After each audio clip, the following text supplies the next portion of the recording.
విషయం ఏంటంటే శరీరాన్ని బ్యాలెన్స్ చేసుకోవడానికి శరీరం లోపల ఒక ధాతు రోగాన్ని నిర్మూలించడానికి గోమూత్రం అద్భుతంగా పనిచేస్తుంది. హ్మ్. అయితే దీనికి ఏందనేసి చాలామంది చాలా రకాలుగా వీటిని డిఫరెంట్ టైప్‌గా మనకు కామెంట్ చేస్తూ ఉంటారు. అవునవును. కామెంట్ చేయడం లోపల ఇబ్బందికరమైనటువంటి కామెంట్ చేస్తారు. హ్మ్. కానీ విషయం ఏంటిది అనేసంటే మీరు ఎంత కామెంట్ చేసినా, ఏం చేసినా ఎండ్ ఆఫ్ ది డే దాని లోపల ఉన్న మినరల్ వాల్యూసు, దాని లోపల ఉన్న శక్తి ఏదైతే ఉంటుందో హ్మ్. అది మీకు అద్భుతంగా నిరూపించబడింది.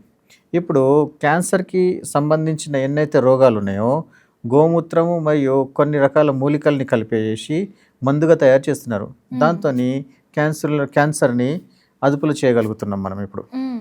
ఓకే. దీనికి సంబంధించేసిన పేటెంట్స్ కూడా అమెరికన్ కొన్ని కంపెనీస్ తీసుకున్నాయి. హ్మ్.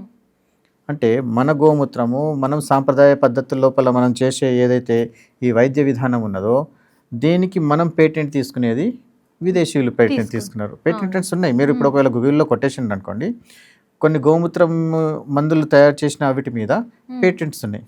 ఓకే. అంటే వాళ్ళే చేస్తాము, మేము వేరేళ్ళు చేయొద్దనేసి పెట్టినవి ఉన్నాయి. హ్మ్. అంటే ఋషులు మునులు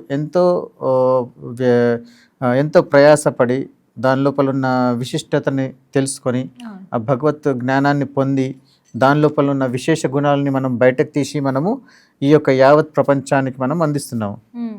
కానీ ఇక్కడ కొంతమంది ఏం చేస్తున్నారంటే దీన్ని ఈ పేటెంట్ అనే ఈ యొక్క అధికారాన్ని తీసుకొని తీసుకొని. వారు కొద్దిమంది వాటితోని ప్రయోజనం పొందడానికి ప్రయత్నిస్తున్నారు. హ్మ్. కానీ మన భారతదేశం సనాతన సంస్కృతి అలా కాదు. హ్మ్. ఇక్కడ వసుదైక కుటుంబకం అని అన్నాం మనం. అవును. అంటే ప్రపంచం మొత్తం నా కుటుంబము. హ్మ్. అంటే ఈ కుటుంబానికి తల్లి ఆవు. అవును. సో ఆవు నుంచి వచ్చే పంచగవ్యాలు అందరికి కూడా ఇవి ప్రసాదంతో సమానం. సో ఈ ప్రసాదాన్ని ఎలా పొందాలి, ఎలా వాడుకోవాలి అన్నదే పంచగవ్య చికిత్స. ఓకే.